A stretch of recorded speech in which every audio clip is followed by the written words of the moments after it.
I'm Annie Hanna. I'm going to be a freshman at Lebanon High School, and I am doing a journalism camp with CATV. And today we are discussing climate change on Common Ground. I'd like you guys to introduce yourselves. I'm Russ Muirhead. I'm a legislator in the New Hampshire House of Representatives. Representative Jim Masland. I've been in the Vermont House for quite some time, and for the folks out there, I grew up in Hanover. And I'm Representative Becca White, and I serve the town of Hartford. Thanks for having us, Annie. Yes, of I course. should say I represent Hanover. And Lyme. There you go. We're good. Okay, so to start us off today, I would like to talk about an issue that we have been having in our two states with climate change, with the maple sugaring industry. So both Vermont and New Hampshire rely on these trees for maple sugaring, and they also bring in lots of tourists in our foliage, fall foliage. And if climate change is staying on this pace of drastic temperature changes, we are not going to have the same maple sugaring and foliage. So this could be a huge economical crisis. So I was wondering if you guys had any thoughts on what we're going to have planned for the future. Yeah, well, I'm happy to kick it off. I mean, I know both Russ and Jim have experience in the legislature as well with talking about climate change. On the Vermont side, we've made some very big commitments through something called the Climate Action Plan. Right. So the Climate Action Plan is a way that we outlined what we need to do to meet our carbon emissions reductions. But you've hit on exactly the point that I think most people are struggling with, which is our livelihoods, whether it be a tourist economy or just the natural environment around us, all that's changing. And it's really scary and unpredictable. Yeah. So for me, when I think about the maple sugaring industry, I think about that as a bread and butter economic driver in both states. Right. So Yeah. I don't know, Jim, you're on Ways and Means. Well, a couple of things. One is, having grown up here, I've watched the climate incrementally change under Right. our feet, I guess you could say, and it's quite upsetting. It may not be evident to a lot of people who've only been here a short period of time, and I've sugared in the past, and I watch our sugar harvest, I guess you could say, on an annual basis, and clearly winters are very fickle. Some are good, some are bad. Right. Sometimes the gallon yield per year is excellent, and some it's down to half or something. Becca mentioned our climate action plan, and just briefly, anybody who follows this stuff will recognize that trying to work through our motions, so to speak, you know, the steps along the way is a long and complicated process, and it's nothing's going to happen overnight, much to the frustration of many of us. Yeah. Yeah. I mean, there'll be a lot of, what it's going to require is a lot of adaptation. Right. It's not as if no matter what we do, even if we pursued an optimal strategy right now, there would be no climate change. It's not going to be fully reversed. It's not going to not happen. It's going to happen. So it's going to require a lot of adaptation. I have no doubt that, I think, Vermonters and New Hampshireites are going to be able to figure out how to adapt. They're situated more advantageously than many people in the world. Right. And I think, probably a lot of our attention is going to have to focus on people who aren't going to be able to eat and grow food and provide themselves with a livelihood at all because of climate change. Right. And as I understand, you're interested in climate refugees, Right. who Yes. may likely want to move here, in our sort of Goldilocks states here. Yeah. Exactly. And there's two things in Vermont that are probably similar in New Hampshire. On the one hand, we'd like more population. We need more kids in our schools. We like people to earn income, pay taxes, contribute to the economy.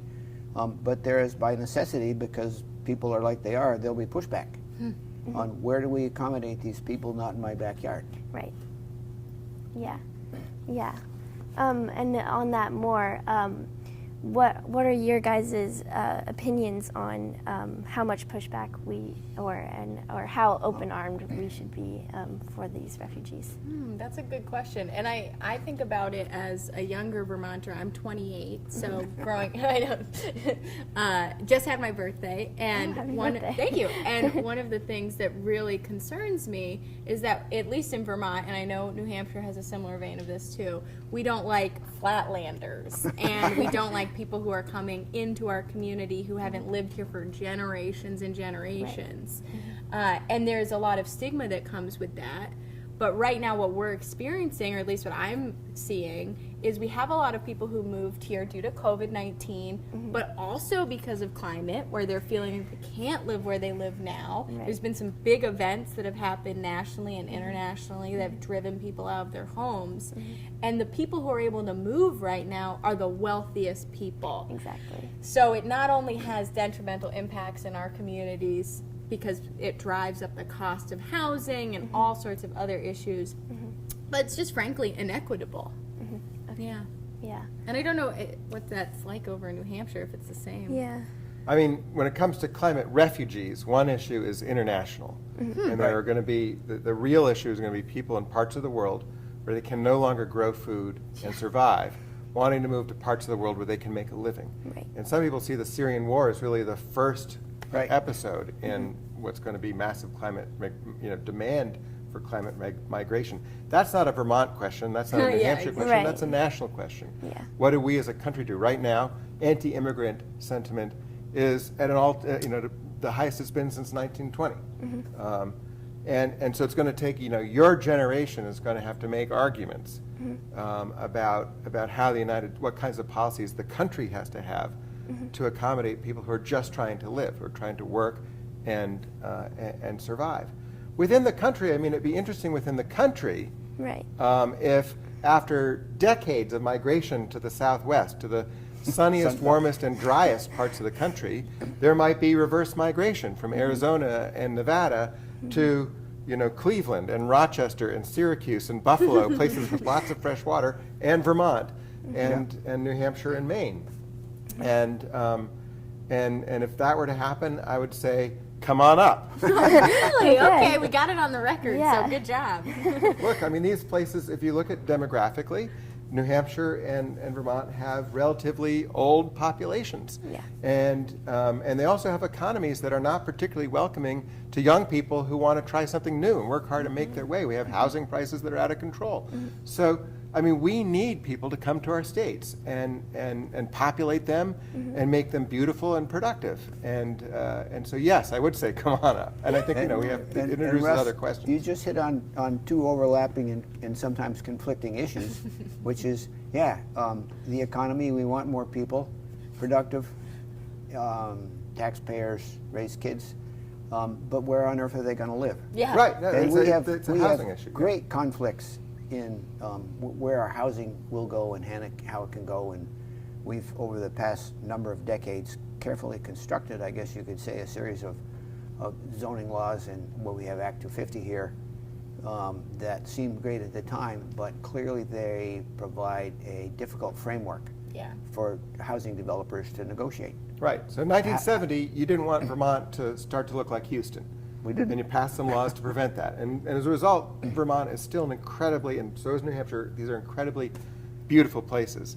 But now some of those laws are impeding our ability to create the kind of dense housing, multifamily housing, for instance, that we need for people who work for a living to find a place that they can afford to live. And so I think, we need to revise them without, while still taking, I think, prudent steps to make sure that these places retain the elements of beauty that have caused them to be so attractive for so long. Right. And, I think your question is really well taken, because as representatives, people who are elected to be bringing forward the issues that our communities are struggling with, what I've seen is I have folks who've lived here for a very long time who have different opinions than the people who have moved here. Right. Exactly. Yeah.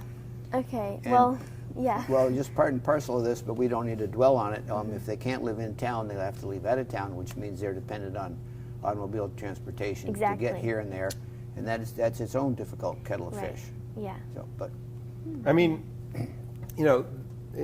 what we can do locally to fight climate change is really where the action is for us as state legislators. And the obvious thing, and I think Vermont has been in the lead on this, is solar. Right. And giving people incentives to put up solar panels, which are getting more and more affordable every time. And the payoff is, as electricity prices skyrocket, the payoff for putting up these panels is getting shorter and shorter. I mean, the real one aspect of inflation for people who live in Lyme and Hanover who are Yeah. customers of Liberty Utility, really any utilities, their electric rates went up by 50% Yeah. in the last couple of weeks. I mean, that's a massive shock to the household budget. And there's, that's because the utilities are passing through price increases Right. in natural gas, and they're generating power using natural gas. Well, natural gas, I mean, it's not only getting more expensive, it's also really bad for the climate, which, solar panels are not. They're not getting more expensive, and they're not nearly as Right. bad for the climate. So, we need to redouble our efforts Right. to Absolutely. give people good economic reasons to put up panels. But how about this? I mean, every single town in New England had a mill. The reason towns are where they are is because there was some sort of drop in the river that allowed early manufacturers to make power using water. And almost none of those mills are making power anymore. Right. And I'm not talking about damming things up and creating huge reservoirs. I'm talking about using the current, which is what these mills Right. did. And a lot of that water power, which was so useful to our economies in the 19th century, is just going to waste. And I think there's some really, there's some ways to get really creative about generating power in Vermont and New Hey, Hampshire. you have the river, as you may know, Yeah. as we have in New Hampshire right here.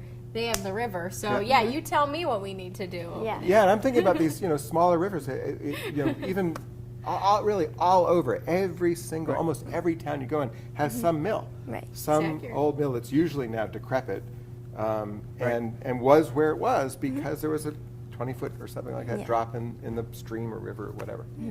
So Yeah. did you want to? Yeah. Yeah, I'd like to refocus our maybe circle conversation a back bit? to the solar power, so we use less electricity. It's going to be harder, I think, to try to push that for individual families. But what I think the states could do is really push that for local businesses. So I was wondering, what your thoughts on that were, like trying to push local businesses to be more sustainable and environmentally aware. That's a tough one. As you know, on the Vermont side of the river, we've encouraged school systems and municipalities to put in solar arrays, even on top of a school or something like that. And sometimes that works, and that works. Maybe we can get it permitted and we can get it through. And for small businesses, they face many of the same hurdles that households do. Do they have a site where a solar array can be built? Can they afford it? Are the incentives useful to them? And we haven't. You've asked an excellent question, because I would say we haven't done enough by a long shot in Vermont to incentivize businesses to put in solar arrays. Most of them are in the middle of many of them, not all, many of them are in the middle of a tightly formed municipality, and other than a solar tracker, which may run their shop but nothing else. And in a way, that's good, because there's more to do. There's more to do. And it's easy to be done, actually. I mean, and so here's something you could focus your attention on. The federal government gives individuals right now a 26% tax rebate for the cost of putting up solar, and that's going to go down to 20% on January 1st, 2023, and a year later it goes to zero. If it's not extended. Yeah, so what you could do is lobby Congress to extend that. Yeah. We have a Democratic majority in the House. We have a Democratic majority in the Senate. We have Joe Biden in the presidency. Right. Why haven't they extended it? And that's a good question you could ask your elected representatives. Yeah. Yeah. Yeah. Well, thank you. Maybe we can move on to my next question, which is with housing developments, which we talked about earlier. With more people, there's going to be more need for houses and homes. And I was wondering how we are going to maintain wildlife corridors. Let me jump on that. It's a good question, and there is at least one pretty good answer, which not everybody would support. But we need more multifamily housing in urban centers. We have in Vermont something. You may have something similar. Village centers, downtowns. These are definitions in state statute.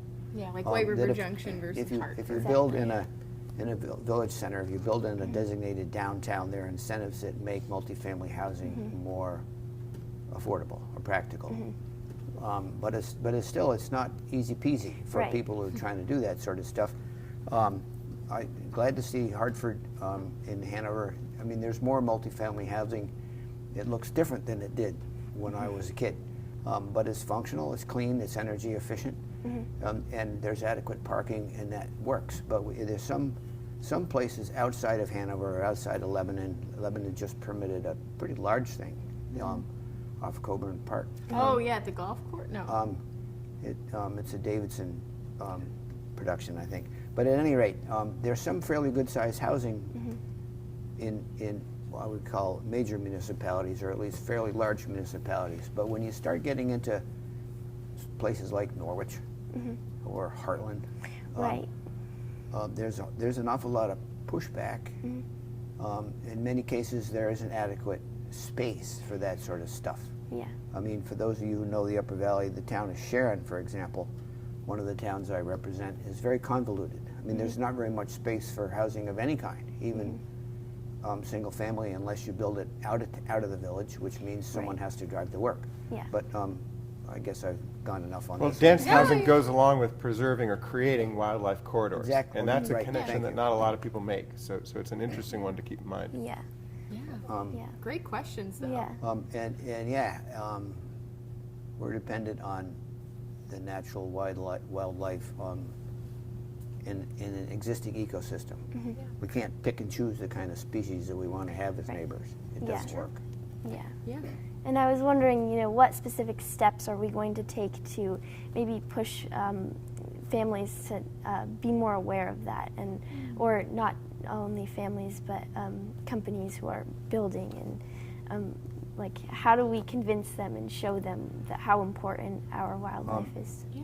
Well, I'm talking too much for this probably, but schools are doing a very good job, it seems to me. Schools are where our younger generations learn about this sort of stuff, and Right. I'd say keep up the good work. And to that point, I think you've shown us today, just with your good questions, that there's a lot of things that we need to think about as elected officials that are not only impacting us right now, that we can make regulatory changes on, but we need to think about what's going to happen with the future of Right. Vermont and New Hampshire. So Yeah. great questions. Okay, thank you. Yeah, I think that's all the time we have for today. I thank you so much, and thank you for tuning in to Common Ground. And thank you for hosting us today. Yeah. And, Good work. Thank you. Anybody in the audience, near or far, if you have further questions, keep up the questions for us, because that's how we learn what you're concerned about. Here we go. Yes, thank you.